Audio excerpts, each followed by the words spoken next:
ਵਾਹਿਗੁਰੂ ਜੀ ਕਾ ਖਾਲਸਾ ਵਾਹਿਗੁਰੂ ਜੀ ਕੀ ਫਤਿਹ। ਸਤਨਾਮ ਸ੍ਰੀ ਵਾਹਿਗੁਰੂ ਸਾਹਿਬ ਜੀ। ਮਾਝ ਮਹੱਲਾ ਚੌਥਾ। ਆਦਿ ਪੁਰਖ ਅਪਰੰਪਰ ਆਪੇ, ਆਪੇ ਥਾਪੇ ਥਾਪੇ ਉਥਾਪੇ। ਆਦਿ ਪੁਰਖ ਅਪਰੰਪਰ ਆਪੇ, ਆਪੇ ਥਾਪੇ ਥਾਪੇ ਉਥਾਪੇ।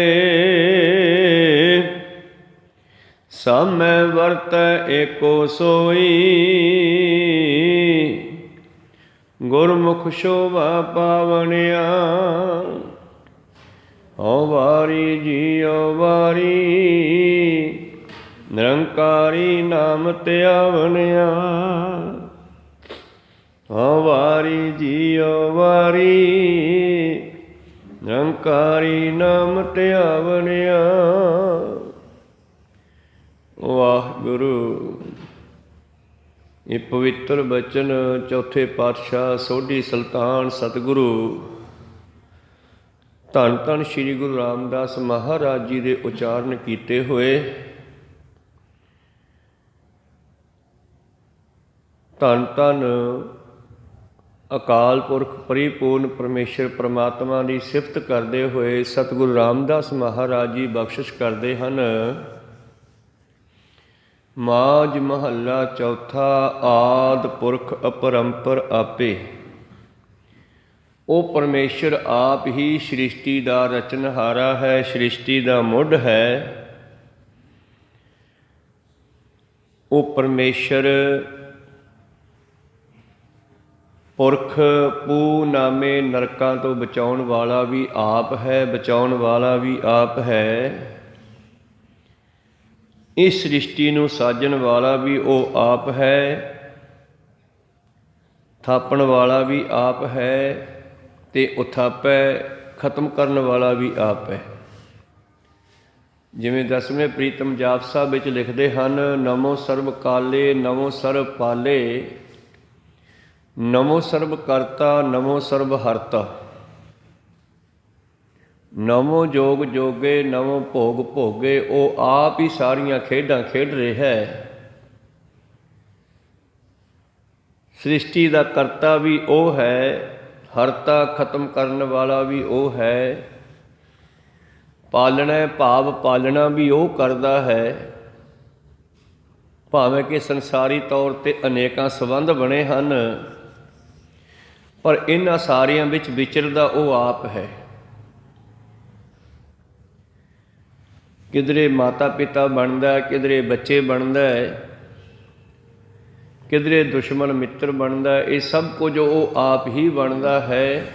ਅਨੇਕਾਂ ਤਰ੍ਹਾਂ ਦੇ ਢੰਗ ਦੇ ਨਾਲ ਸ੍ਰਿਸ਼ਟੀ ਨੂੰ ਚਲਾ ਕੇ ਖੇਡਾਂ ਖੇਡਦਾ। ਸਤਿਗੁਰੂ ਪਾਤਸ਼ਾਹ ਜੀ ਬਖਸ਼ਿਸ਼ ਕਰਦੇ ਹਨ। ਕਿਸੇ ਵੇਲੇ ਦੇਖੋ ਧੰਨ ਗੁਰੂ ਰਾਮਦਾਸ ਮਹਾਰਾਜ ਜੀ ਦੇ ਮਾਤਾ ਪਿਤਾ ਬਚਪਨ ਵਿੱਚ ਹੀ ਸਰੀਰ ਤਿਆਗ ਗਏ ਔਰ ਗੁਰੂ ਰਾਮਦਾਸ ਜੀ ਅਨਾਥ ਹੋ ਗਏ ਔਰ ਇਹਨਾਂ ਦੀ ਨਾਨੀ ਨੇ ਇਹਨਾਂ ਨੂੰ ਪਾਲਣਾ ਕੀਤਾ। ਲਾਹੌਰ ਤੋਂ ਆਪਣੇ ਨਾਨਕੇ ਪਿੰਡ ਬਾਸਰ ਕੇ ਚਲੇ ਗਏ ਔਰ ਗੁਰੂ ਪਿਆਰਿਓ ਉੱਥੇ ਨਾਨੀ ਨੇ ਘੁੰਗਣੀਆਂ ਵੇਚਣ ਲਾਇਆ।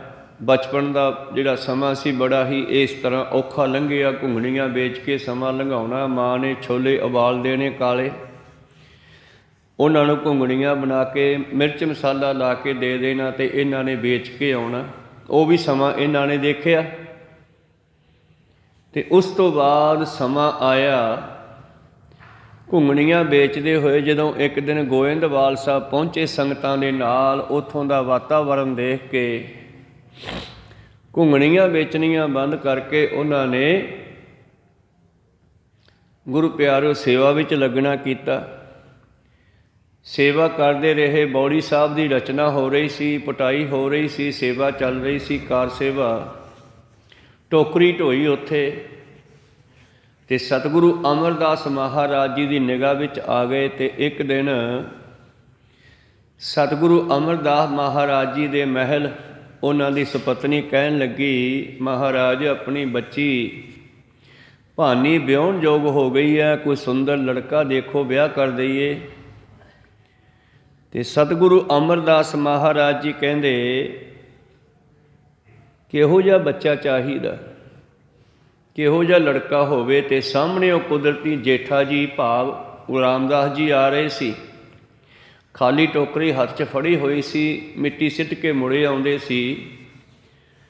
ਤੇ ਇਹਨਾਂ ਨੂੰ ਵੇਖ ਕੇ ਮਾਤਾ ਜੀ ਕਹਿਣ ਲੱਗੇ, ਉਹ ਬੱਚੇ ਵਰਗਾ ਕੋਈ ਬੱਚਾ ਹੋਵੇ ਤਾਂ ਠੀਕ ਹੈ। ਤੇ ਫਿਰ ਗੁਰੂ ਅਮਰਦਾਸ ਕਹਿੰਦੇ, ਫਿਰ ਇਹਦੇ ਵਰਗਾ ਤਾਂ ਇਹੋ ਹੀ ਆ। ਤੇ ਉਹਨਾਂ ਨੂੰ ਬੁਲਾ ਲਿਆ, ਉਹਨਾਂ ਨਾਲ ਹੀ ਗੱਲਬਾਤ ਕੀਤੀ, ਪੁੱਛ-ਗਿੱਛ ਕੀਤੀ ਸਾਰੀ। ਪਤਾ ਲੱਗਿਆ ਵੀ ਲਾਹੌਰ ਤੋਂ ਹਰੀਦਾਸ ਦਾ ਪੁੱਤਰ ਹੈ, ਸੋਢੀਆਂ ਦਾ ਪੁੱਤਰ ਹੈ, ਔਰ ਨਾਨਕੇ ਪਲਣਾ ਹੋਇਆ, ਇਸ ਦਾ ਪਾਲਣਾ ਹੋਈ, ਮਾਤਾ ਪਿਤਾ ਸਿਰ 'ਤੇ ਨਹੀਂ ਹੈ। ਬਸ ਉੱਥੇ ਹੀ ਸਤਿਗੁਰਾਂ ਨੇ ਗੱਲ ਪੱਕੀ ਕਰ ਦਿੱਤੀ ਤੇ ਬੱਚੀ ਦੀ ਸ਼ਾਦੀ ਉਹਨਾਂ ਨਾਲ ਕਰ ਦਿੱਤੀ। ਪਰ ਦੇਖੋ, ਸ਼ਾਦੀ ਹੋਣ ਤੋਂ ਬਾਅਦ ਵੀ ਕੋਈ ਐਸਾ ਮਾਣ ਨਹੀਂ ਹੈ, ਹੰਕਾਰ ਨਹੀਂ ਹੈ ਵੀ ਮੈਂ ਗੁਰੂ ਘਰ ਦਾ ਜਵਾਈ ਹਾਂ। ਉਸੇ ਤਰ੍ਹਾਂ ਹੀ ਸੇਵਾ ਕਰਦੇ ਰਹੇ, ਟੋਕਰੀ ਢੋਂਦੇ ਰਹੇ, ਕੰਮ ਕਰਦੇ ਰਹੇ, ਬਲਕਿ ਹੋਰ ਵੀ ਜ਼ਿੰਮੇਵਾਰੀ ਨਾਲ ਕਰਨ ਲੱਗੇ।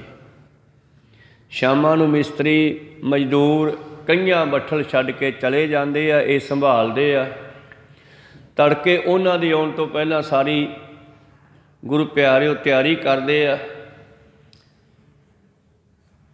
ਤੇ ਅਖੀਰ ਇਹ ਸਤਿਗੁਰਾਂ ਦੇ ਨੇਤਰਾਂ ਵਿੱਚ ਭਾ ਗਏ, ਸਤਿਗੁਰ ਦੇ ਚਰਨਾਂ ਵਿੱਚ ਭਾ ਗਏ ਤੇ ਸਤਿਗੁਰ ਨੂੰ ਚੰਗੇ ਲੱਗੇ। ਤੇ ਇੱਕ ਦਿਨ ਸਮਾਂ ਆਇਆ, ਉਹਨਾਂ ਨੇ ਇਹਨਾਂ ਨੂੰ ਗੁਰਤਾ ਗੱਦੀ ਵੀ ਦੇ ਦਿੱਤੀ। ਉਹ ਰਾਮਦਾਸ ਜੇਠਾ ਜਿਹੜਾ ਕਿਸੇ ਵੇਲੇ ਘੁੰਗਣੀਆਂ ਵੇਚ ਕੇ ਸਮਾਂ ਲੰਘਾਉਂਦਾ ਸੀਗਾ, ਤੇ ਅੱਜ ਸਤਿਗੁਰੂ ਅਮਰਦਾਸ ਮਹਾਰਾਜ ਨੇ ਉਸ ਨੂੰ ਸ੍ਰਿਸ਼ਟੀ ਦਾ ਮਾਲਕ ਬਣਾ ਦਿੱਤਾ। ਵੇਖੋ ਕਿੱਥੇ ਗਰੀਬੀ ਤੇ ਕਿੱਥੇ ਅਮੀਰੀ, ਕਹੋ ਸਤਨਾਮ ਸ੍ਰੀ। ਤੇ ਜਿਸ ਵੇਲੇ ਗੁਰੂ ਪਿਆਰਿਓ ਉਹਨਾਂ ਨੂੰ ਗੁਰਤਾ ਗੱਦੀ ਦੀ ਬਖਸ਼ਿਸ਼ ਕੀਤੀ ਨਾ, ਤੇ ਗੁਰਤਾ ਗੱਦੀ 'ਤੇ ਬੈਠਦਿਆਂ ਹੀ ਉਹਨਾਂ ਨੇ ਪਹਿਲਾ ਸ਼ਬਦ ਉਚਾਰਿਆ ਸੀਗਾ, ਜੋ ਹਮਰੀ ਵਿਦ ਹੋਤੀ ਮੇਰੇ ਸਤਿਗੁਰਾ, ਸਾਬਿਦ ਤੁਮ ਹਰ ਜਾਣੋ ਆਪੇ। ਮੈਂ ਜਿਹੋ ਜਿਹਾ ਸੀਗਾ, ਮੇਰੀ ਹਾਲਤ ਤੂੰ ਜਾਣਦਾ ਹੀ ਆ ਕਿਹੋ ਜਿਹਾ ਸੀਗਾ ਮੈਂ। ਹਮ ਰੁਲਤੇ ਫਿਰਤੇ ਕੋਈ ਬਾਤ ਨਾ ਪੁੱਛਦਾ। ਉਸ ਵੇਲੇ ਸਰੀਕੇ ਕਬੀਲੇ ਵਾਲੇ ਪੁੱਛਦੇ ਵੀ ਨਹੀਂ ਸੀ, ਕਿਸੇ ਨੇ ਉਦੋਂ ਪੁੱਛਿਆ ਨਹੀਂ ਸੀਗਾ ਵੀ ਹਰਦਾਸ ਦਾ ਪੁੱਤਰ ਕਿੱਧਰ ਗਿਆ, ਹੁਣ ਕਿੱਥੇ ਰਹਿੰਦਾ ਹੈਗਾ। ਕਦੇ ਉਹਨੂੰ ਮਿਲਣ ਕੋਈ ਨਹੀਂ ਗਿਆ ਸੀਗਾ ਸਰੀਕੇ ਕਬੀਲੇ ਵਾਲਾ ਲਾਹੌਰ ਤੋਂ ਬਾਸਰ ਕੇ। ਹਮ ਰੁਲਤੇ ਫਿਰਤੇ ਕੋਈ ਬਾਤ ਨਾ ਪੁੱਛਦਾ, ਗੁਰ ਸਤਿਗੁਰ ਸੰਗ ਕੀੜੇ ਹਮ ਥਾਪੇ। ਪਰ ਕਮਾਲ ਹੋ ਗਈ, ਮੈਨੂੰ ਕੀੜੇ ਨੂੰ ਚੱਕ ਕੇ ਤਖਤ 'ਤੇ ਬਿਠਾ ਦਿੱਤਾ, ਕਿਉਂਕਿ ਉਹ ਗੁਰੂ ਅਮਰਦਾਸ ਦੇ ਵਿੱਚੋਂ ਪਰਮੇਸ਼ਰ ਨੂੰ ਦੇਖਦੇ ਆ। ਗੁਰ ਪਰਮੇਸ਼ਰ ਏਕੋ ਜਾਣ। ਤਾਂ ਉਹ ਪਰਮੇਸ਼ਰ ਸਰੂਪ ਜਾਣ ਕੇ ਕਹਿੰਦੇ, ਵਾਹ ਪਰਮੇਸ਼ਰ ਤੂੰ ਵੀ ਧੰਨ ਹੈ। ਆਦਿ ਪੁਰਖ ਅਪਰੰਪਰ ਆਪੇ, ਆਪੇ ਥਾਪੇ ਥਾਪ ਉਥਾਪੇ। ਕੀੜਾ ਥਾਪਦੇ ਪਾਤਸ਼ਾਹੀ ਲਸ਼ਕਰ ਕਰੇ ਸਵਾ। ਕਿਸੇ ਨੂੰ ਰਾਜ ਦੇ ਕੇ ਖੋਹ ਲਵੇਂ, ਜਿਵੇਂ ਔਰੰਗਜ਼ੇਬ ਨੂੰ ਦਿੱਤਾ ਤੇ ਪਾਤਸ਼ਾਹ ਨੇ ਜ਼ਫਰਨਾਮਾ ਲਿਖ ਕੇ ਘਾਹੀ ਦੇ ਪੌਦੇ ਦੀ ਜੜ ਪੱਟ ਕੇ ਕਹਿਤਾ ਮੁਗਲਾਂ ਦਾ ਰਾਜ ਗਿਆ। ਕਿਉਂਕਿ ਪਰਮੇਸ਼ਰ ਹੀ ਗੁਰੂ ਬਣ ਕੇ ਦੁਨੀਆ ਵਿੱਚ ਆਇਆ, 10 ਜਾਮਿਆਂ 'ਚ ਵਰਤਿਆ, ਜ਼ੁਲਮ ਦਾ ਰਾਜ ਖਤਮ ਕੀਤਾ, ਜ਼ਾਲਮ ਨੂੰ ਖਤਮ ਕੀਤਾ। ਸੋ ਇਸ ਕਰਕੇ ਸਤਿਗੁਰੂ ਆਪਣੀ ਵੀ ਬੈਕਗਰਾਉਂਡ ਯਾਦ ਕਰਦੇ ਹੈ ਕਿ ਵੇਖੋ ਪਰਮੇਸ਼ਰ ਕਿਤਨਾ ਮਹਾਨ ਹੈ, ਕਿਸ਼ਨਾ ਕਿਤਨਾ ਅਨੋਖਾ ਹੈ। ਆਪੇ ਥਾਪੇ ਥਾਪ ਉਥਾਪੇ, ਸਭ ਮੈਂ ਵਰਤੈ ਏਕੋ ਸੋਈ, ਗੁਰਮੁਖ ਸੋਭਾ ਪਾਵਨਿਆ। ਸਾਰਿਆਂ ਵਿੱਚ ਉਹੀ ਵਰਤਦਾ ਹੈ, ਪਰ ਜਿਹੜੇ ਗੁਰੂ ਦੇ ਚਰਨਾਂ ਨਾਲ ਜੁੜ ਜਾਂਦੇ ਆ ਉਹਨਾਂ ਨੂੰ ਵਡਿਆਈ ਮਿਲਦੀ ਹੈ। ਤੇ ਜਿਸ ਵੇਲੇ ਭਾਈ ਜੇਠਾ ਜੀ ਟੋਕਰੀ ਢੋਂਦੇ ਸੀ ਨਾ, ਜਦੋਂ ਸੇਵਾਦਾਰ ਸੀ, ਮੈਂ ਗੁਰਤਾ ਗੱਦੀ 'ਤੇ ਬੈਠਣ ਤੋਂ ਪਹਿਲਾਂ ਦੀ ਗੱਲ ਕਰਾਂ, ਜਿਸ ਵੇਲੇ ਸੇਵਾਦਾਰ ਸੀ, ਇੱਕ ਦਿਨ ਇਹਨਾਂ ਦੇ ਸਰੀਕੇ ਕਬੀਲੇ ਵਾਲੇ ਚਾਚੇ ਤਾਏ ਲਾਹੌਰ ਵਾਲੇ, ਉਦੋਂ ਲੋਕ ਜ਼ਿਆਦਾ ਗੰਗਾ ਜਾਂਦੇ ਸਨ, ਤਾਂ ਉਹਨਾਂ ਨੇ ਸੋਚਿਆ ਵੀ ਚਲੋ ਗੰਗਾ ਚੱਲਦੇ ਹਾਂ। ਇਕੱਠਾ ਹੋਇਆ ਜਥਾ ਤੇ ਗੁਰੂ ਪਿਆਰੋ ਲਾਹੌਰ ਤੋਂ ਚੱਲਿਆ। ਤੇ ਜਾਂਦੇ ਜਾਂਦੇ ਸਲਾਹ ਕੀਤੀ, ਯਾਰ ਗੋਂਦਵਾਲ ਹੋ ਕੇ ਚੱਲਦੇ ਹਾਂ। ਕਿਉਂ? ਉੱਥੇ ਕਹਿੰਦੇ ਹਰੀਦਾਸ ਦਾ ਪੁੱਤਰ ਵਿਆਹਿਆ ਉਹਨਾਂ ਨੇ ਗੁਰੂ ਅਮਰਦਾਸ ਦੇ ਘਰ। ਚੱਲ ਪਤਾ ਕਰਦੇ ਆ ਭਲਾ ਕੀ ਹਾਲਤ ਹੈ ਉਹਦੀ। ਤੇ ਜਿਸ ਵੇਲੇ ਸਾਰੇ ਰਲੇ ਲਾਏ ਬਜ਼ੁਰਗ ਪੁਰਾਣੇ, ਚਾਚੇ ਤਾਏ ਬਜ਼ੁਰਗ ਸਾਰੇ ਇਕੱਠੇ ਹੋ ਕੇ 10-15 ਜਣੇ ਗੋਇੰਦਵਾਲ ਸਾਹਿਬ ਪਹੁੰਚੇ ਤੇ ਕੀ ਵੇਖਦੇ ਆ, ਮਜ਼ਦੂਰਾਂ ਦੇ ਵਿੱਚ ਜੇਠਾ ਜੀ ਟੋਕਰੀ ਢੋਂਦੇ ਫਿਰਦੇ ਆ, ਭਾਵ ਕਾਰ ਸੇਵਾ 'ਚ ਲੱਗੇ ਹੋਏ ਆ। ਉਹਨਾਂ ਵਾਸਤੇ ਤਾਂ ਬਹੁਤ ਮਹਾਨ ਹੈ ਸੇਵਾ। ਸਿੱਖ ਨੂੰ ਜਿਹਨੂੰ ਸੇਵਾ ਦੀ ਸਮਝ ਆ ਉਹਦੇ ਵਾਸਤੇ ਸੇਵਾ ਬਹੁਤ ਵੱਡੀ ਹੈ, ਜਿਹਨੂੰ ਨਹੀਂ ਸਮਝਣੀ ਉਹਨੂੰ ਕੀ ਕਹਿਣਾ। ਇਹਨਾਂ ਨੇ ਜਿਸ ਵੇਲੇ ਜੇਠਾ ਜੀ ਨੂੰ ਟੋਕਰੀ ਢੋਂਦੇ ਵੇਖਿਆ ਨਾ ਤੇ ਆਪਣੀ ਉਹਨਾਂ ਨੇ ਹਾਨੀ ਸਮਝੀ ਵੀ ਯਾਰ ਸੋਢੀਆਂ ਦਾ ਮੁੰਡਾ, ਗੁਰੂ ਅਮਰਦਾਸ ਦਾ ਜਵਾਈ, ਤੇ ਇਹ ਵੀ ਮਜ਼ਦੂਰਾਂ ਦੀ ਟੋਕਰੀ ਚੱਕੀ ਫਿਰਦਾ, ਗੱਲ ਬਣੀ ਕੋਈ। ਇਹ ਚੰਗਾ ਨਹੀਂ ਕੀਤਾ, ਇਹਨੇ ਸਾਡੀ ਸੋਢੀਆਂ ਦੀ ਨਾਕੀ ਵੜਤੀ। ਹੁਣ ਇਹਨਾਂ ਨੂੰ ਯਾਦ ਆਇਆ ਵੀ ਸਾਡਾ ਪੁੱਤਰ ਹੈ, ਸੋਢੀਆਂ ਦਾ ਪੁੱਤਰ ਹੈ। ਤੇ ਉਦੋਂ ਯਾਦ ਨਹੀਂ ਆਇਆ ਜਦੋਂ ਉਹ ਅਨਾਥ ਹੋ ਕੇ ਨਾਨਕੇ ਵਸਦਾ ਸੀ, ਕੋ ਸਤਨਾਮ ਸ੍ਰੀ। ਤੇ ਆ ਗਏ ਇਹਦੇ ਕੋਲੇ, ਕਹਿੰਦੇ ਕੀ ਹਾਲ ਹੈ ਜੇਠਿਆ? ਠੀਕ ਹੈ ਤਾਇਆ, ਠੀਕ ਹੈ ਚਾਚਾ ਜੀ, ਸਤਿ ਸ੍ਰੀ ਅਕਾਲ। ਓਏ ਤੂੰ ਇਸ ਘਰ ਦਾ ਜਵਾਈ, ਤੇ ਜਵਾਈ ਹੋ ਕੇ ਤੂੰ ਵੀ ਨਾਲ ਹੀ ਮਜ਼ਦੂਰਾਂ ਦੀ ਟੋਕਰੀ ਚੱਕੀ ਫਿਰਦਾ, ਤੂੰ ਕੋਈ ਹੋਰ ਕੰਮ ਕਰ ਲੈਂਦਾ, ਸਾਡੀ ਨਾਕੀ ਵੜਤੀ। ਉਹ ਕਹਿੰਦੇ ਨਹੀਂ ਨਹੀਂ ਐਸੀ ਕੋਈ ਗੱਲ ਨਹੀਂ, ਇਹ ਸੇਵਾ ਹੈ। ਉਹ ਕਹਿੰਦੇ ਨਹੀਂ ਨਹੀਂ ਯਾਰ, ਮਾੜਾ ਮੋਟਾ ਫਰਕ ਤਾਂ ਹੁੰਦਾ ਹੀ ਹੈ, ਤੂੰ ਜਵਾਈ ਹੈ, ਇਹਨਾਂ ਦੇ ਵਿਆਹ ਹੈ। ਕਹਿੰਦੇ ਠੀਕ ਆ, ਚਲੋ ਕਹਿੰਦੇ ਤੜੇ ਬਾਪੂ ਕੋਲੇ ਚੱਲਦੇ ਹਾਂ। ਤੇ ਸਤਿਗੁਰੂ ਅਮਰਦਾਸ ਜੀ ਬੌਲੀ ਸਾਹਿਬ ਦੇ ਕੋਲ ਸਾਈਡ 'ਤੇ ਬੈਠੇ ਸੇਵਾ ਕਰਵਾ ਰਹੇ ਨੇ, ਉੱਥੇ ਆ ਗਏ। ਕਹਿੰਦੇ ਵਾਹ ਮਹਾਰਾਜ। ਕਹਿੰਦੇ ਕੀ ਹੋ ਗਿਆ ਭਾਈ? ਨਾਲ ਹੀ ਜੇਠਾ ਜੀ ਆ ਕੇ ਖਾਲੀ ਟੋਕਰੀ ਹੱਥ 'ਚ ਫੜੀ ਹੈ। ਮਹਾਰਾਜ ਤੁਸੀਂ ਮਾੜਾ ਜਿਹਾ ਤਾਂ ਫਰਕ ਰੱਖਦੇ, ਜਾਂ ਮੁੰਡਾ ਸਾਡਾ ਸੋਢੀਆਂ ਦਾ ਮੁੰਡਾ, ਸੋਢੀ ਵਿਆਹਿਆ ਹੋਇਆ। ਜੇਠਾ ਅੱਛਾ ਅੱਛਾ, ਫਿਰ ਤੇ ਤੁਸੀਂ ਇਹਨੂੰ ਵੀ ਟੋਕਰੀ ਚਕਾ ਛੱਡੀ ਹੈ। ਮਹਾਰਾਜ ਇਹਨੂੰ ਕੋਈ ਹੋਰ ਕੰਮ ਲਾ ਦਿੰਦੇ, ਇਹ ਤਾਂ ਚੰਗਾ ਨਹੀਂ ਕੀਤਾ। ਤੇ ਸਤਿਗੁਰੂ ਪਾਤਸ਼ਾਹ ਸਹਿਜ ਸੁਭਾਅ ਕਹਿੰਦੇ ਕਿਹੜੀ ਟੋਕਰੀ? ਕਹਿੰਦੇ ਆਹ ਦੇਖੋ ਜੀ ਹਰ ਟੋਕਰੀ ਹੈ, ਧੂੜ ਨਾਲ ਲਿਬੜਿਆ ਪਿਆ ਸਾਰੇ ਕੱਪੜੇ, ਇਹਨੂੰ ਕੋਈ ਹੋਰ ਕੰਮ ਦੇ ਦਿੰਦੇ। ਜ਼ਰੂਰੀ ਤਾਂ ਨਹੀਂ ਮਜ਼ਦੂਰਾਂ ਵਿੱਚ ਹੀ ਲਾਉਣਾ, ਅਸੀਂ ਕਦਰ ਕਰਦੇ ਹਾਂ। ਸੋਢੀਆਂ ਦਾ ਮੁੰਡਾ ਫਿਰ ਵੀ ਜਿਵੇਂ ਆਮ ਕਹਾਵਤ ਚੱਲੀ, ਵੱਡਾ ਸੋਢੀਆਂ ਦਾ ਕਾਕਾ, ਕਹੋ ਸਤਨਾਮ ਸ੍ਰੀ। ਗੁਰੂ ਅਮਰਦਾਸ ਜੀ ਸਹਿਜ ਸੁਭਾਅ ਕਹਿੰਦੇ ਕਿਹੜੀ ਟੋਕਰੀ? ਕਹਿੰਦੇ ਆਹ ਦੇਖੋ ਜੀ ਟੋਕਰੀ ਚੱਕੀ ਹੋਈ ਆ। ਕਹਿੰਦੇ ਟੋਕਰੀ ਥੋੜ੍ਹੀ ਹੈ, ਤਾਂ ਛਤਰ ਹੈ ਦੁਨੀਆ ਦਾ, ਸ੍ਰਿਸ਼ਟੀ ਦਾ ਛਤਰ ਇਹਦੇ ਸਿਰ 'ਤੇ ਰੱਖਿਆ ਹੋਇਆ। ਆ ਜਿਹੜੀ ਤੁਹਾਨੂੰ ਧੂੜੀ ਦਿਸਦੀ ਹੈ ਨਾ, ਇਹ ਤਾਂ ਸੈਂਟ ਛਿੜਕਿਆ ਇਹਦੇ ਉੱਤੇ, ਸੈਂਟ ਛਿੜਕਿਆ ਸੈਂਟ। ਇਹ ਤਾਂ ਸ੍ਰਿਸ਼ਟੀ ਦਾ ਮਾਲਕ ਹੈ, ਤੁਸੀਂ ਇਹਨੂੰ ਨੌਕਰ ਸਮਝਦੇ ਹੋ, ਮਜ਼ਦੂਰ ਸਮਝਦੇ ਹੋ। ਖੈਰ ਸਤਿਗੁਰਾਂ ਦੇ ਇਹ ਬਚਨ ਅਟਲ ਹੈ। ਸਾਧ ਜੇ ਬੋਲੇ ਸਹਿਜ ਸੁਭਾਏ, ਸਾਧ ਕੋ ਬੋਲਿਆ ਬਿਰਥਾ ਨਾ ਜਾਏ। ਤੇ ਸਤਿਗੁਰੂ ਰਾਮਦਾਸ ਮਹਾਰਾਜ ਜੀ ਸਾਹਮਣੇ ਖੜੇ ਨੇ, ਤੇ ਗੁਰੂ ਪਾਤਸ਼ਾਹ ਐਸੇ ਬਚਨ ਕਰਕੇ ਮਾਨੋ ਰਾਮਦਾਸ ਨੂੰ ਇੱਕ ਬਖਸ਼ਾ ਕਰ ਰਹੇ ਆ। ਤੇ ਆਉਣ ਵਾਲਾ ਸਮਾਂ ਜਦ ਅੱਗੇ ਆਇਆ, ਫਿਰ ਦੋ ਪੁੱਤਰ ਭਾਈ ਮੋਹਰੀ ਤੇ ਭਾਈ ਮੋਹਣ, ਤੇ ਦੋ ਜਵਾਈ ਭਾਈ ਜੇਠਾ ਤੇ ਭਾਈ ਰਾਮਾ, ਇਹਨਾਂ ਚਾਰਾਂ ਵਿੱਚੋਂ ਪਾਸ ਕੀਤਾ ਜੇਠਾ ਜੀ ਨੂੰ। ਤੇ ਗੁਰਤਾ ਗੱਦੀ 'ਤੇ ਬਿਠਾ ਕਰਕੇ ਸੰਗਤ ਨੂੰ ਹੁਕਮ ਦਿੱਤਾ, ਮੇਰੇ ਤੋਂ ਬਾਅਦ ਇਹ ਗੁਰੂ ਹੋਵੇਗਾ, ਹੁਣ ਇਹਦੇ ਪੈਰੀਂ ਪਾਓ, ਕਹੋ ਸਤਨਾਮ ਸਿੰਘ। ਸਾਰਿਆਂ ਨੇ ਨਮਸਕਾਰ ਕੀਤੀ। ਸੱਦ ਵਿੱਚ ਲਿਖਿਆ ਹੁੰਦਾ ਸਤਿਗੁਰ ਟਿਕਿਆ। ਸਤਿਗੁਰਾਂ ਨੇ ਆਪਣੇ ਸਮੇਂ ਦੇ ਵਿੱਚ ਰਾਮਦਾਸ ਜੀ ਨੂੰ ਟਿਕਿਆ, ਭਾਵ ਗੁਰਤਾ ਗੱਦੀ 'ਤੇ ਬਿਠਾ ਕੇ ਸੰਗਤ ਨੂੰ ਹੁਕਮ ਦਿੱਤਾ। ਤੋ ਅੱਜ ਸਤਿਗੁਰੂ ਰਾਮਦਾਸ ਮਹਾਰਾਜ ਜੀ ਆਪਣੀ ਬੈਕਗਰਾਊਂਡ ਯਾਦ ਕਰਦੇ, ਉਸ ਪਰਮੇਸ਼ਰ ਰੂਪ ਗੁਰੂ ਅਮਰਦਾਸ ਜੀ ਦਾ ਸ਼ੁਕਰੀਆ ਕਰਦੇ ਆ। ਆਦਿ ਪੁਰਖ ਅਪਰੰਪਰ ਆਪੇ, ਉਹ ਪਰਮੇਸ਼ਰ ਆਪ ਹੀ ਸ੍ਰਿਸ਼ਟੀ ਦਾ ਮੁੱਢ ਹੈ। ਆਪੇ ਥਾਪੇ ਥਾਪੇ ਉਥਾਪੇ, ਉਹ ਆਪ ਹੀ ਸਾਜਣ ਵਾਲਾ ਹੈ, ਆਪ ਹੀ ਪਾਲਣ ਵਾਲਾ ਹੈ, ਆਪ ਹੀ ਉਥਾਪਣਾ ਉਲਟਾਉਣ ਵਾਲਾ ਹੈ। ਕਿਸੇ ਦੀ ਗੱਦੀ ਦਾ ਬਿਸਤਰਾ ਬਲੇਟ ਦੇਵੇ, ਕਿਸੇ ਦੇ ਰਾਜ ਨੂੰ ਖਤਮ ਕਰ ਦੇਵੇ, ਇਹ ਸਭ ਉਹਦੇ ਹੱਥ ਵਿੱਚ ਹੈ। ਪਤਾ ਨਹੀਂ ਕਿਹਨੂੰ ਚੱਕ ਕੇ ਵੱਡਾ ਰਾਜਾ ਬਣਾ ਦੇਵੇ ਤੇ ਕਿਹਨੂੰ ਗੱਡੀ ਤੋਂ ਲਾਹ ਦੇਵੇ। ਆ ਜਿਵੇਂ ਸਾਡੇ ਸਾਹਮਣੇ ਆ, ਕੈਪਟਨ ਨੂੰ ਲਾਹਤਾ, ਚੰਨੀ ਨੂੰ ਬਿਠਾਤਾ, ਕੋ ਸਤਨਾਮ। ਇਹ ਪਰਮੇਸ਼ਰ ਦੀ ਖੇਡ ਹੀ ਹੈ ਨਾ, ਇਹ ਮਨੁੱਖਾਂ ਦੀ ਖੇਡ ਨਹੀਂ ਹੈਗੀ ਵੀ ਫਲਾਣੇ ਨੇ ਬਿਠਾਤਾ। ਇਹ ਪਰਮੇਸ਼ਰ ਫੁਰਨੇ ਦਿੰਦਾ ਸੰਸਾਰ ਨੂੰ, ਤੇ ਜਿਵੇਂ ਜਿਵੇਂ ਪਰਮੇਸ਼ਰ ਫੁਰਨਾ ਦਿੰਦਾ ਉਹਨੂੰ ਕਹਿੰਦੇ ਆ ਹੁਕਮ ਹੀ ਹੁਕਮ ਚਲਾਏ ਰਾਹੋ, ਜਪਜੀ ਸਾਹਿਬ ਦਾ ਬਚਨ। ਪਰਮੇਸ਼ਰ ਆਪਣੇ ਹੁਕਮਾਂ ਦੇ ਨਾਲ ਹੀ ਸ੍ਰਿਸ਼ਟੀ ਨੂੰ ਚਲਾਉਂਦਾ ਹੈ।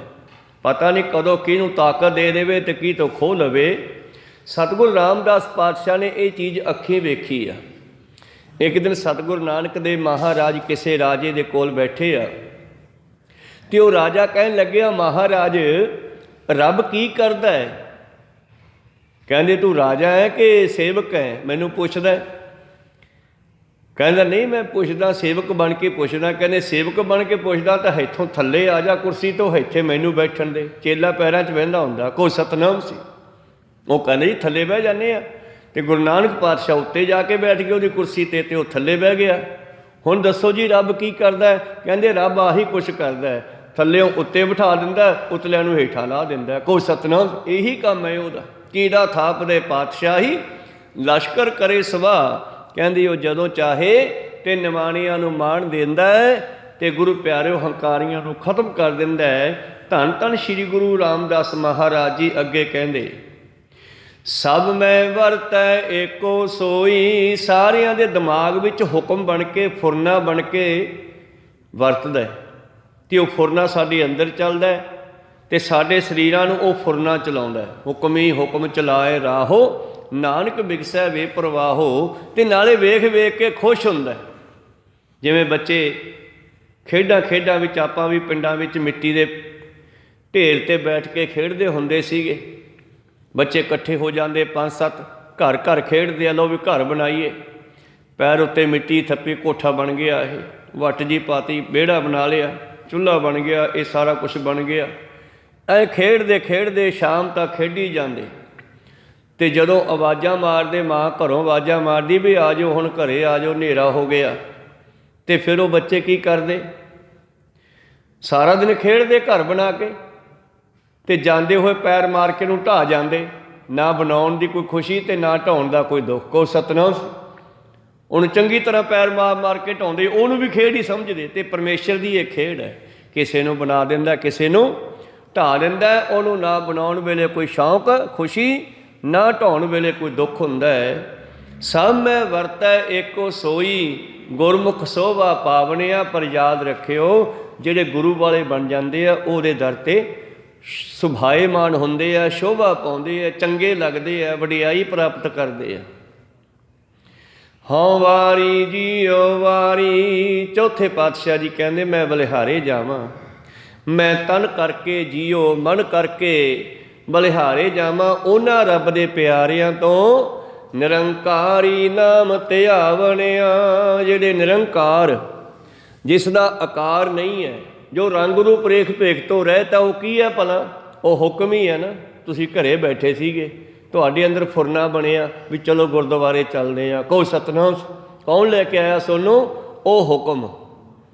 ਆਪਾਂ ਨੂੰ ਸਭ ਨੂੰ ਉਹ ਹੁਕਮ ਹੀ ਇੱਥੇ ਲੈ ਕੇ ਆਇਆ।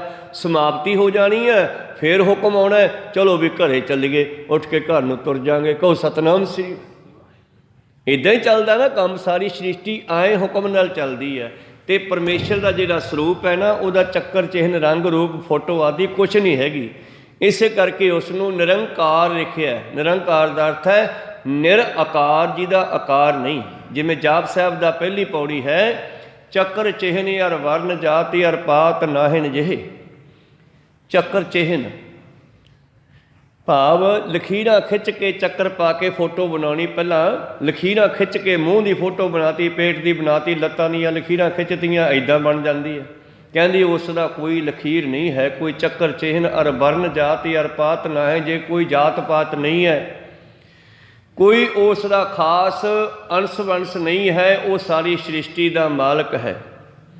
ਅਰ ਪਾਤ ਨਾਹਿਨ ਜਿਹੇ। ਰੂਪ ਰੰਗ ਜਾਂ ਰੇਖ ਭੇਖ ਕੋ ਕਹਿ ਨਾ ਸਕਤ ਕੇ। ਅਚਲ ਮੂਰਤੀ ਅਨਭਉ ਪ੍ਰਕਾਸ਼ ਅਮਤੋਜ ਕਹਿਜੈ। ਉਹ ਸਦਾ ਰਹਿਣ ਵਾਲਾ ਹੈ, ਅਨੁਭਵ ਦੇ ਵਿੱਚੋਂ ਜਾਣਿਆ ਜਾ ਸਕਦਾ। ਜਦੋਂ ਅਸੀਂ ਕੋਈ ਚੀਜ਼ ਭੁੱਲ ਜਾਂਦੇ ਹਾਂ ਰੱਖ ਕੇ, ਅਤੇ ਯਾਦ ਨਹੀਂ ਆਉਂਦੀ, ਹੱਥ ਪੈਰ ਬਹੁਤ ਮਾਰਦੇ ਹਾਂ, ਅਤੇ ਫਿਰ ਕੀ ਕਰਦੇ ਹਾਂ? ਬਹਿ ਜਾਂਦੇ ਹਾਂ, ਪਤਾ ਨਹੀਂ ਕਿੱਥੇ ਰੱਖੀ ਸੀ। ਜਦੋਂ ਸਰੀਰ ਨੇ ਹਾਰ ਮੰਨ ਲਈ, ਪਤਾ ਨਹੀਂ ਕਿੱਥੇ ਰੱਖੀ ਸੀ, ਫਿਰ ਅੰਦਰੋਂ ਆਵਾਜ਼ ਆਉਂਦੀ, ਉਹ ਉੱਥੇ ਪੀਏ ਚੱਕ ਲਾ। ਉਹ ਅੰਦਰ ਕੌਣ ਦੱਸਦਾ? ਇਹ ਉਹੀ ਹੈ ਜਿਹਦਾ ਰੰਗ ਰੂਪ ਨਹੀਂ, ਜੋ ਸਭ ਦੇ ਅੰਦਰ ਵਸਦਾ ਹੈ। ਪੁੱਛਦੇ ਆ ਨਾ ਚੁੱਪ ਕਰਕੇ, ਨਾਲੇ ਕਹਿ ਦਿੰਦੇ ਆ ਪਤਾ ਨਹੀਂ ਯਾਰ ਕਿੱਥੇ ਰੱਖੀ ਸੀ। ਤੇ ਥੋੜ੍ਹੇ ਚਿਰ ਬਾਅਦ ਅੰਦਰੋਂ ਆਵਾਜ਼ ਆਉਂਦੀ ਆ, ਉੱਥੇ ਪਈ, ਉਹ ਲੈ ਫਲਾਣੇ ਥਾਂ ਪਈ ਆ ਓਏ। ਉਹ ਕਿਹਨੇ ਦੱਸਿਆ? ਸਰੀਰ ਤਾਂ ਜਦੋਂ ਸਰੀਰ ਨੇ ਹਾਰ ਮੰਨ ਲਈ, ਉਦੋਂ ਪਰਮੇਸ਼ਰ ਨੇ ਰਸਤਾ ਪਾਤਾ। ਕਹੋ ਸਤਿਨਾਮ। ਜਿੰਨਾ ਚਿਰ ਇਹ ਕਹਿੰਦਾ ਮੈਂ ਲੱਭ ਲੂੰਗਾ, ਕਹਿੰਦੇ ਲੱਭ ਲਾ, ਫਿਰ ਨਹੀਂ ਲੱਭਦਾ। ਜੋਗੀਆਂ ਤੇ ਬਾਬੇ ਨਾਨਕ ਦੀ ਲੁਕਣ ਮੀਚੀ ਦੀ ਖੇਡ ਹੋਈ। ਜਦੋਂ ਬਾਬਾ ਜੀ ਗੋਰਖਨਾਥ ਚੇਲਿਆਂ ਨੂੰ ਜਿੱਤਣ ਵਾਸਤੇ, ਸਿੱਧੇ ਰਸਤੇ ਪਾਉਣ ਵਾਸਤੇ ਗਏ ਨਾ, ਤੇ ਲੁਕਣ ਮੀਚੀ ਖੇਡੇ। ਕਹਿੰਦੇ ਇੱਕ ਵਾਰੀ ਲੁਕਣ ਮੀਚੀ। ਜੋਗੀ ਕਹਿੰਦੇ ਸਾਡੀ ਤਾਕਤ ਬਹੁਤ ਹੈ। ਬਾਬਾ ਜੀ ਕਹਿੰਦੇ ਚੱਲ ਲੁਕਣ ਮੀਚੀ ਖੇਡਦੇ ਹਾਂ, ਅਸੀਂ ਲੁਕਦੇ ਹਾਂ ਤੇ ਤੂੰ ਲੱਭ ਕੇ ਦਿਖਾ। ਕਹਿੰਦੇ ਠੀਕ ਆ। ਗੋਰਖਨਾਥ ਦੇ ਚੇਲੇ ਰਿੱਧੀਆਂ ਸਿੱਧੀਆਂ ਦੇ ਨਾਲ ਲੁਕ ਗਏ। ਕੋਈ ਪਾਣੀ ਬਣ ਕੇ ਦਰਿਆ 'ਚ ਵੜ ਗਿਆ, ਕੋਈ ਹਵਾ ਬਣ ਕੇ ਆਕਾਸ਼ਾਂ ਨੂੰ ਚੜ੍ਹ ਗਿਆ। ਇਸ ਤਰ੍ਹਾਂ ਕੋਈ ਆਪਣੇ ਸਰੂਪ ਨੂੰ ਬਦਲ ਕੇ ਤੇ ਉਹ ਅਲੋਪ ਹੋ ਗਏ। ਹੁਣ ਬਾਬਾ ਨਾਨਕ ਇਹ ਚੀਜ਼ ਦਾ ਇੰਜੀਨੀਅਰ ਹੈ, ਇਹਨਾਂ ਸਰੀਰਾਂ ਨੂੰ ਬਣਾਉਣ ਦਾ ਮਾਲਕ ਹੈ। ਕੋਈ ਬਾਬਾ ਨਾਨਕ ਪਰਮੇਸ਼ਰ ਹੈ ਅਸਲ ਵਿੱਚ। ਉਹਨੂੰ ਪਤਾ ਕਿਹੜੀ ਚੀਜ਼ ਕਿਵੇਂ ਬਣਦੀ ਹੈ, ਸਰੀਰ ਦੇ ਵਿੱਚ ਕਿੰਨੇ ਅੰਗ ਆ, ਕਿੰਨੇ ਇਹਦੇ ਵਿੱਚ ਰੋਮ ਹੈ, ਕਿੰਨੀਆਂ ਨਾੜੀਆਂ। ਇਹ ਉਹਨਾਂ ਨੇ ਪੁੱਛਿਆ ਸਿੱਧਾ ਨੇ, ਬਾਬੇ ਨੇ ਜਵਾਬ ਦਿੱਤੇ। ਤੇ ਅਖੀਰ ਉਹ ਕਹਿੰਦੇ ਚੱਲ ਫਿਰ ਖੇਡਦੇ ਹਾਂ। ਤੇ ਜਦੋਂ ਜੋਗੀ ਸਾਰੇ ਲੋਕ ਗਏ ਨਾ, ਉਹਨਾਂ ਦਾ ਖਿਆਲ ਸੀ ਅਸੀਂ ਲੱਭੇ ਨਹੀਂ ਜਾਣੇ। ਤੇ ਕਹਿੰਦੇ ਜਿੰਨੇ ਜੋਗੀ ਸੀ ਬਾਬੇ ਨਾਨਕ ਨੇ ਓਨੇ ਰੂਪ ਧਾਰ ਲਏ। ਤੇ ਸਾਰੇ ਜਿੱਥੇ ਜਿੱਥੇ ਬੈਠੇ ਸੀ ਉਹਨਾਂ ਨੂੰ ਮੁੱਛਾਂ ਤੋਂ ਫੜ ਕੇ ਖਿੱਚੀ ਆਉਂਦੇ ਆ। ਤੇ ਸਾਰੇ ਨਾ ਐਂ ਡਿੱਗਦੇ ਜਿਹੇ ਆਉਂਦੇ ਆ, ਜਿਵੇਂ ਕਿਸੇ ਨੂੰ ਮੁੱਛ ਤੋਂ ਫੜ ਕੇ ਖਿੱਚਿਆ ਹੋਵੇ। ਐਂ ਡਿੱਗਦੇ ਤੁਰੇ ਆਉਂਦੇ ਆ, ਕੁਝ ਇੱਧਰੋਂ, ਕੁਝ ਇੱਧਰੋਂ, ਕੁਝ ਇੱਧਰੋਂ, ਸਾਰੇ ਇਕੱਠੇ ਕਰ ਲਏ। ਕਹਿੰਦੇ ਯਾਰ ਕਮਾਲ ਹੋ ਗਈ, ਲੱਭ ਜਾਏ ਤਾਂ ਆਪਾਂ ਨੂੰ। ਬਾਬਾ ਜੀ ਨੂੰ ਕਹਿੰਦੇ ਹੁਣ ਤੁਸੀਂ ਲੁਕੋ, ਅਸੀਂ ਲੱਭਦੇ ਹਾਂ। ਬਾਬਾ ਜੀ ਕਹਿੰਦੇ ਵੇਖ ਲਓ, ਲੱਭ ਲਓਗੇ? ਕਹਿੰਦੇ ਹਾਂ। ਤੁਸੀਂ ਸਾਨੂੰ ਲੱਭ ਲਏ, ਸਾਨੂੰ ਲੱਭ ਲਾਂ। ਕਹਿੰਦੇ ਠੀਕ ਆ, ਮੈਂ ਲੁਕਦਾ। ਜੇ ਮੈਨੂੰ ਨਾ ਲੱਭ ਸਕੇ ਪਹਿਲਾਂ ਦੱਸ ਦੇਵਾਂ, ਇੱਥੇ 1 ਰੁਪਈਆ ਰੱਖ ਕੇ ਮੱਥਾ ਟੇਕ ਕੇ ਕਹਿ ਦਿਓ ਵੀ ਅਸੀਂ ਹਾਰ ਗਏ, ਤੂੰ ਜਿੱਤ ਗਿਆ, ਆਪੇ ਆ ਜਾ, ਮੈਂ ਆ ਜਾਊਂਗਾ। ਆ ਬੱਚਿਆਂ ਦੀ ਖੇਡ ਸੀ, ਆਪਾਂ ਵੀ ਖੇਡਦੇ ਹੁੰਦੇ ਸੀ ਪਹਿਲਾਂ ਛੋਟੇ ਹੁੰਦੇ, ਲੁਕਣ ਮੀਚੀ। ਜੇ ਨਾ ਲੱਭੇ ਤਾਂ ਫਿਰ ਭਿਆਂ ਕਰਕੇ ਉਹਨੂੰ ਸੱਦਣਾ ਵੀ ਸਾਡੀ ਭਿਆਂ ਆ, ਤੂੰ ਆਪੇ ਆ ਜਾ। ਵੀ ਭਿਆਂ ਕਰਦੇ ਹੋ ਇੱਥੇ? ਕਹਿੰਦੇ ਠੀਕ ਆ। ਬਾਬਾ ਨਾਨਕ ਨੇ ਵੀ 5 ਤੱਤ ਖੰਡਿਆ ਲਏ। 5 ਤੱਤ ਇਕੱਠੇ ਹੋਣ ਤਾਂ ਹੁਣ ਬੰਦਾ ਬਣੇ। ਪਾਣੀ 'ਚ ਪਾਣੀ ਮਿਲਾਤਾ, ਹਵਾ 'ਚ ਹਵਾ ਮਿਲਾਤੀ, ਜੋਤ ਵਿੱਚ ਜੋਤ ਮਿਲਾ ਦਿੱਤੀ। ਇਸ ਤਰ੍ਹਾਂ ਜਦੋਂ ਅੱਡੋ ਅੱਡ ਕਰਤੇ 5 ਤੱਤ, ਜੋਗੀਆਂ ਨੇ ਬੜਾ ਜ਼ੋਰ ਲਾਇਆ, ਨਾ ਲੱਭੇ ਨਾਨਕ ਪਾਤਸ਼ਾਹ। ਪਾਣੀ 'ਚ ਜਾਣ ਤੇ ਇਕੱਲਾ ਪਾਣੀ ਲੱਭੇ, ਮਿੱਟੀ 'ਚੋਂ ਮਿੱਟੀ ਲੱਭੇ, ਆਕਾਸ਼ਾਂ 'ਚ ਆਕਾਸ਼ ਲੱਭੇ। ਕਮਾਲ ਹੋ ਗਈ, ਨਹੀਂ ਲੱਭਦਾ। ਅਖੀਰ ਭਾਈ ਬਾਲਾ ਜੀ ਸਾਥੀ ਜੇ ਸਤਿਗੁਰਾਂ ਦੇ ਉੱਥੇ ਬੈਠੇ ਸੀਗੇ, ਉਹਨਾਂ ਕੋਲ ਕਹਿੰਦੇ ਸਾਥੋਂ ਦਾ ਲੱਭਿਆ ਨਹੀਂ ਜਾਂਦਾ। ਕਹਿੰਦੇ ਨਹੀਂ ਲੱਭਿਆ ਜਾਂਦਾ ਤਾਂ ਫਿਰ ਉਹਦੀ ਜੁਗਤੀ ਵਰਤੋ, ਮੱਥਾ ਟੇਕੋ ਇੱਥੇ ਰੱਖ ਕੇ 1 ਟਕਾ, 1 ਰੁਪਈਆ ਰੱਖ ਕੇ ਮੱਥਾ ਟੇਕੋ ਵੀ ਸਾਡੀ ਹਾਰ ਹੈ ਤੇ ਤੂੰ ਜਿੱਤਿਆ ਤੇ ਆਪੇ ਆ ਜਾ। ਜਿਸ ਵੇਲੇ ਉਹਨਾਂ ਨੇ ਇਸ ਤਰ੍ਹਾਂ ਕਿਹਾ ਵੀ ਅਸੀਂ ਹਾਰ ਗਏ, ਤੂੰ ਜਿੱਤ ਗਿਆ, ਧਰਤੀ 'ਤੇ ਮੱਥਾ ਟੇਕ ਕੇ ਸਿਰ ਚੱਕਦੇ ਆ ਤੇ ਬਾਬਾ ਨਾਨਕ ਬਾਲੇ ਦੇ ਕੋਲ ਬੈਠਾ। ਕਹੋ ਸਤਿਨਾਮ। ਕਹਿੰਦੇ ਬਸ। ਤੋ ਇਸ ਤਰ੍ਹਾਂ ਉਹ ਪਰਿਪੂਰਨ ਪਰਮੇਸ਼ਰ ਪਰਮਾਤਮਾ ਤੇ ਸਰੂਪ ਨਾ ਰੇਖਿਆ, ਘੱਟ ਘੱਟ ਦੇਖਿਆ। ਉਹ ਹੈ ਸਾਰਿਆਂ ਵਿੱਚ ਪਰ ਦਿਸਦਾ ਨਹੀਂ। ਤੇ ਦਿਸਿਆ ਕਿਹਨੂੰ? ਗੁਰਮੁਖ ਅਲਖ ਲਖਾਵਣਿਆ, ਜਿਨ੍ਹਾਂ ਨੂੰ ਗੁਰੂ ਨੇ ਦਿਖਾ ਦਿੱਤਾ। ਜਿਸੈ ਜਨਾਏ ਸੋ ਜਨ ਜਾਣੇ, ਨਾਨਕ ਹਰ ਗੁਣ ਆਖ ਵਖਾਣੇ। ਜਿਨ੍ਹਾਂ ਨੂੰ ਗੁਰੂ ਲਿਖਾ ਦੇਵੇ, ਲਿਖਾਉਣਾ ਹੁੰਦਾ ਜਨਾਉਣਾ। ਜਿਵੇਂ ਬੱਚਿਆਂ ਨੂੰ ਅਸੀਂ ਊੜਾ ਆੜਾ ਪੜ੍ਹਾਉਂਦੇ ਹਾਂ। ਹੁਣ ਊੜੇ ਦੀ ਜਾਣਕਾਰੀ ਦੇਣ ਵਾਸਤੇ ਊੜੇ ਦੇ ਕੋਲ ਊਠ ਬਣਾਤਾ, ਆੜੇ ਦੀ ਜਾਣਕਾਰੀ ਦੇਣ ਵਾਸਤੇ ਆੜੇ ਕੋਲੇ ਅੰਬ ਬਣਾਤਾ, ਈੜੀ ਦੀ ਜਾਣਕਾਰੀ ਦੇਣ ਵਾਸਤੇ ਈੜੀ ਕੋਲੇ ਇੱਟ ਬਣਾਤੀ। ਇਸ ਤਰ੍ਹਾਂ ਗੁਰੂ ਪਿਆਰਿਓ ਸ਼ਕਲਾਂ ਬਣਾ ਕੇ, ਫੋਟੋਆਂ ਬਣਾ ਕੇ ਉਸ ਆਪਣੇ ਅੱਖਰਾਂ ਬਾਰੇ ਸਮਝਾਇਆ। ਇਸੇ ਤਰ੍ਹਾਂ ਹੀ ਗੁਰੂ ਕਿਰਪਾ ਕਰਦਾ ਜਦੋਂ, ਉਦੋਂ ਸਿੱਖ ਨੂੰ ਸਮਝਾ ਵੀ ਦਿੰਦਾ, ਵਿਖਾ ਵੀ ਦਿੰਦਾ ਵੀ ਉਹ ਇੱਦਾਂ ਦਾ ਹੈ, ਆਹ ਸਰੂਪ ਉਸ ਦਾ ਹੀ ਹੈ। ਭਾਵੇਂ ਕਿ ਉਹਦਾ ਰੰਗ ਰੂਪ ਰੇਖ ਭੇਖ ਨਹੀਂ, ਪਰ ਫਿਰ ਵੀ ਗੁਰੂ ਤਾਕਤ ਰੱਖਦਾ ਉਸ ਗੱਲ ਨੂੰ ਸਹੀ ਢੰਗ ਨਾਲ ਸਮਝਾਉਣ ਦੀ। ਗੁਰਮੁਖ ਅਲਖ ਲਖਾਵਣਿਆ ਰਹਾਓ, ਤੂੰ ਦਇਆਲ ਕਿਰਪਾਲ ਪ੍ਰਭ ਸੋਈ। ਭਾਈ ਜੇਠਾ ਜੀ ਤੇ ਕਿਰਪਾ ਹੋਈ। ਹਮ ਰੁਲਤੇ ਫਿਰਤੇ ਕੋਈ ਬਾਤ ਨਾ ਪੁੱਛਤਾ। ਕਿਰਪਾ ਹੋਈ ਉਹਨਾਂ ਦੇ ਉੱਤੇ। ਉਸ ਕਿਰਪਾ ਦੇ ਕਰਕੇ ਫਿਰ ਉਹ ਸਿਫਤ ਕਰਦੇ ਆ। ਗੁਰੂ ਤੇ ਪਰਮੇਸ਼ਰ ਨੂੰ ਇੱਕੋ ਹੀ ਜਾਣਦੇ ਆ। ਸਾਹਮਣੇ ਗੁਰੂ ਅਮਰਦਾਸ ਬੈਠੇ ਨੇ, ਪਰ ਅਮਰਦਾਸ ਨੂੰ ਪਰਮੇਸ਼ਰ ਸਮਝ ਕੇ ਇਹਨਾਂ ਦੇ ਰਾਹੀਂ ਸਿਫਤ ਕਰ ਰਹੇ ਨੇ ਪਰਮੇਸ਼ਰ ਦੀ। ਗੁਰ ਪਰਮੇਸ਼ਰ ਏਕੋ ਜਾਣ, ਇਹ ਦੋ ਨਹੀਂ ਹੈ, ਇੱਕੋ ਹੀ ਆ।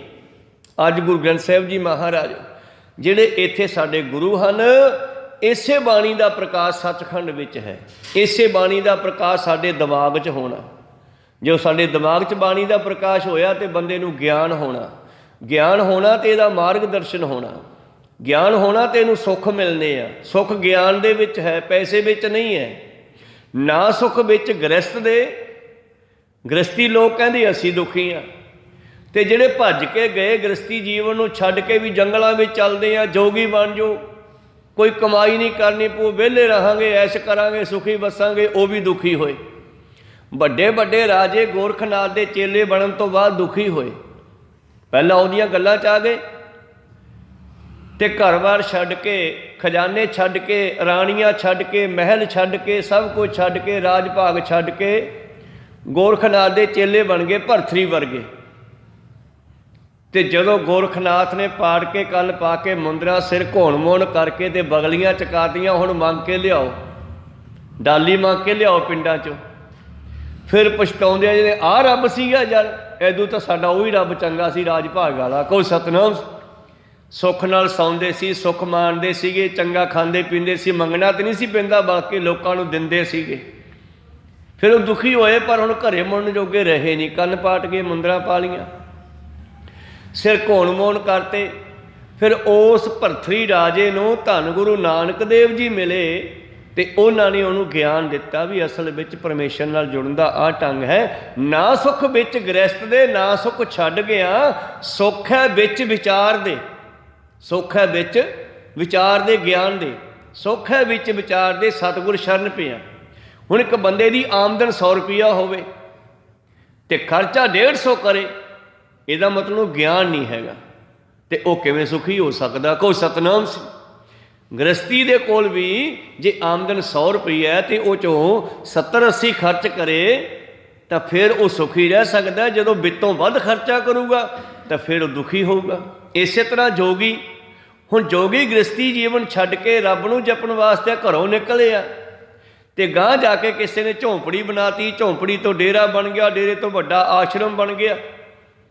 ਤੇ ਫਿਰ ਉਹ ਜੋਗੀ ਜਿਹੜੇ ਘਰੋਂ ਰੱਬ ਪਾਉਣ ਨਿਕਲੇ ਸੀਗੇ, ਉਹ ਆਸ਼ਰਮ ਨਾਲ, ਡੇਰੇ ਨਾਲ ਇੰਨੇ ਖਚਿਤ ਹੋ ਗਏ, ਇੰਨੇ ਫਸ ਗਏ, ਇੰਨੇ ਜੁੜ ਗਏ ਕਿ ਗ੍ਰਸਤੀਆਂ ਨਾਲੋਂ ਵੀ ਜ਼ਿਆਦਾ ਫਸ ਗਏ ਤੇ ਉਹ ਵੀ ਦੁਖੀ ਹੋ ਗਏ। ਕੋ ਸਤਨਾਮ, ਜਦ ਘਰੋਂ ਤਿਆਗ ਕੇ ਨਿਕਲੇ ਸੀ, ਤਿਆਗ ਰੱਖਣਾ ਸੀਗਾ, ਪਰ ਗਾਂਹ ਜਾ ਕੇ ਤਿਆਗ ਖਤਮ ਹੋ ਗਿਆ ਉਹਨਾਂ ਦਾ ਤੇ ਉਹ ਵੀ ਮਾਇਆ ਨਾਲ ਜੁੜ ਗਏ, ਵਿਸ਼ੇ ਵਿਕਾਰਾਂ ਨਾਲ ਜੁੜ ਗਏ।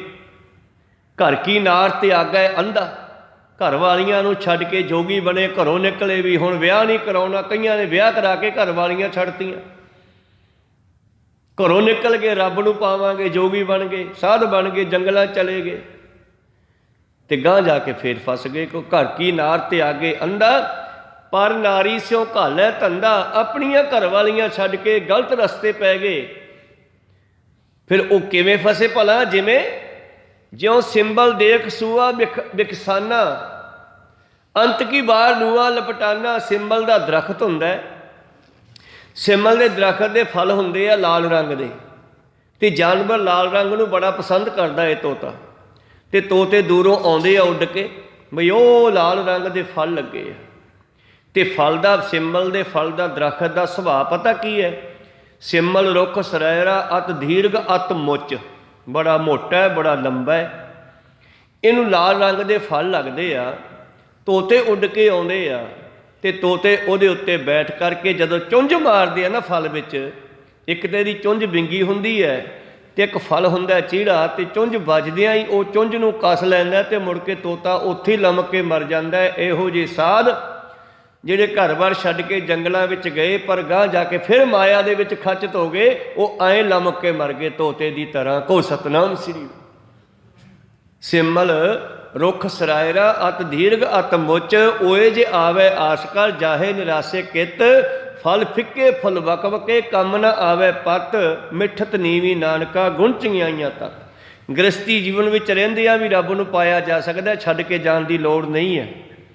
ਹਸੰਦੇ ਆ, ਖਿਲੰਦੇ ਆ, ਪਹਿਨੰਦੇ ਆ, ਖਾਵੰਦੇ ਆ, ਵਿੱਚੇ ਹੋਵੇ ਮੁਕਤ ਨਾਨਕ ਸਤਿਗੁਰ ਭੇਟੀ ਹੈ। ਐਸੀ ਹੋਵੇ ਜੁਗਤ। ਗੁਰੂ ਨੂੰ ਪੁੱਛੀਏ, ਗੁਰਬਾਣੀ ਗਿਆਨ ਗੁਰੂ ਜਿਹੜਾ ਸਾਡਾ, ਇਹ ਸਾਨੂੰ ਜੀਵਨ ਜਾਚ ਸਿਖਾਉਂਦਾ ਹੈ। ਘਰੇ ਰਹਿੰਦਿਆਂ ਰੱਬ ਪਾਉਣ ਦਾ ਢੰਗ ਦੱਸਦਾ ਹੈ। ਕਾਹੇ ਰੇ ਬਣ ਖੋਜਣ ਜਾਹੀ, ਸਰਬ ਨਿਵਾਸੀ ਸਦਾ ਅਲੇਪਾ, ਤੋਹੀ ਸੰਗ ਸਮਾਈ। ਉਹ ਤਾਂ ਤੇਰੇ ਨਾਲ ਰਹਿੰਦਾ, ਤੂੰ ਹੁਣ ਜੰਗਲ 'ਚ ਲੱਭਣ ਚੱਲਿਆ, ਘਰੇ ਬਹਿ ਕੇ ਲੱਭ ਲਾ, ਤੇਰੇ ਵਿੱਚ ਤਾਂ ਹੈਗਾ। ਕਿੱਦਾਂ ਮਹਾਰਾਜ, ਕਿਸ ਤਰ੍ਹਾਂ? ਪੋਪ ਮੱਧ ਜੋ ਬਾਸ ਵਸਤ ਹੈ, ਜਿਵੇਂ ਫੁੱਲਾਂ 'ਚ ਖੁਸ਼ਬੂ ਹੁੰਦੀ ਆ, ਖੁਸ਼ਬੂ ਦੱਸਦੀ ਹੈ ਇਹ ਗੁਲਾਬ ਹੈ, ਖੁਸ਼ਬੂ ਦੱਸਦੀ ਹੈ ਗੇਂਦਾ ਹੈ। ਉਸੇ ਤਰ੍ਹਾਂ ਹੀ ਉਹ ਪਰਮੇਸ਼ਰ ਤੇਰੇ ਵਿੱਚ ਹੈ। ਜਿੰਨਾ ਚਿਰ ਤੇਰੇ ਵਿੱਚ ਹੈ ਇਹ ਬੰਦਾ ਹੈ, ਤੇ ਜਦੋਂ ਵਿੱਚੋਂ ਨਿਕਲ ਗਿਆ, ਚਲੋ ਯਾਰ ਮਿੱਟੀ ਸੰਭਾਲ ਲਈਏ, ਹੁਣ ਕਾਹਨੂੰ ਰੱਖਿਆ ਇੱਥੇ ਘੋਸਤ, ਫਿਰ ਇਹ ਮਿੱਟੀ ਹੋ ਗਿਆ ਨਾ। ਜਿਵੇਂ ਫੁੱਲ ਦੀ ਖੁਸ਼ਬੂ ਹੈ ਤੇ ਫੁੱਲ ਗੁਲਾਬ ਦਾ ਹੈ, ਖੁਸ਼ਬੂ ਨਿਕਲ ਗਈ ਜਾਂ ਖੁਸ਼ਬੂ ਨਹੀਂ ਆ ਰਹੀ ਤੇ ਉਹ ਗੁਲਾਬ ਨਹੀਂ, ਕਾਗਜ਼ ਦਾ ਹੋ ਸਕਦਾ। ਇਸੇ ਤਰ੍ਹਾਂ ਹੀ ਸਰੀਰ ਮਿੱਟੀ ਦਾ ਹੈ, ਇਹਦੇ ਵਿੱਚ ਪਰਮੇਸ਼ਰ ਜਿੰਨਾ ਚਿਰ ਹੈ ਬੋਲਦਾ, ਸੁਣਦਾ, ਹੱਸਦਾ, ਖੇਡਦਾ, ਭੱਜਦਾ, ਦੌੜਦਾ। ਪਰ ਜਦੋਂ ਉਹ ਨਿਕਲ ਗਿਆ, ਫਿਰ ਇਹ ਪੰਜਾਂ ਤੱਤਾਂ ਦਾ ਸਰੂਪ ਮਿੱਟੀ ਦਾ ਸਰੂਪ ਬਣ ਗਿਆ।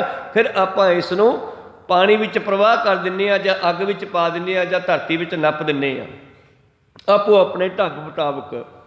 ਤੇ ਇਸ ਕਰਕੇ ਪੋਪ ਮੱਧ ਜਿਉ ਬਾਸ ਵਸਤਾ, ਮੁਕਰਮ ਹੈ ਜੈਸੇ ਛਾਈ। ਜਿਵੇਂ ਫੁੱਲਾਂ 'ਚ ਖੁਸ਼ਬੂ ਹੁੰਦੀ ਹੈ, ਜਿਵੇਂ ਸ਼ੀਸ਼ੇ ਵਿੱਚ ਪਰਛਾਵਾਂ ਹੁੰਦਾ ਹੈ, ਐਦਾਂ ਪਰਮਾਤਮਾ ਤੇਰੇ ਵਿੱਚ ਹੀ ਵਸਦਾ। ਸੂਖਮ ਮੂਰਤ ਨਾਮ ਨਿਰੰਜਨ, ਕਾਇਆ ਕਾ ਆਕਾਰ ਇਹਦੇ ਵਰਗਾ ਹੀ ਆ, ਪਰ ਉਹਦੇ ਹੱਡ ਮਾਸ ਨਹੀਂ ਹੈਗਾ। ਹੱਡ ਮਾਸ ਦੇ ਪੂਤਲੇ ਦੇ ਵਿੱਚ ਹੀ ਉਹ ਰਹਿੰਦਾ। ਸੂਖਮ ਮੂਰਤ ਨਾਮ ਨਿਰੰਜਨ, ਕਾਇਆ ਕਾ ਆਕਾਰ ਇਹਦੇ ਵਰਗਾ ਹੀ ਹੈ ਸੂਖਮ। ਤਾਂ ਮੇਰੇ ਪ੍ਰੀਤਮ ਜੀ ਕਹਿੰਦੇ, ਤੂੰ ਦਿਆਲ ਕਿਰਪਾਲ ਪ੍ਰਭ ਸੋਈ, ਤੂੰ ਹੀ ਸਾਰਿਆਂ ਦੇ ਵਿੱਚ ਵਸਦਾ ਹੈ। ਗੁਰਮੁਖ ਅਲੱਖ ਲਖਾਵਣਿਆ, ਮੈਨੂੰ ਗੁਰੂ ਨੇ ਵਿਖਾਇਆ। ਰਾਮਦਾਸ ਪਾਤਸ਼ਾਹ ਜੀ ਨੂੰ ਗੁਰੂ ਨੇ ਵਿਖਾਇਆ, ਅਮਰਦਾਸ ਮਹਾਰਾਜ ਜੀ ਨੇ ਵਿਖਾਇਆ ਵੀ ਆਹ ਰੱਬ ਆ। ਇਸ ਰੱਬ ਨੂੰ ਦੁਨੀਆ ਭਾਲਦੀ ਫਿਰਦੀ ਆ।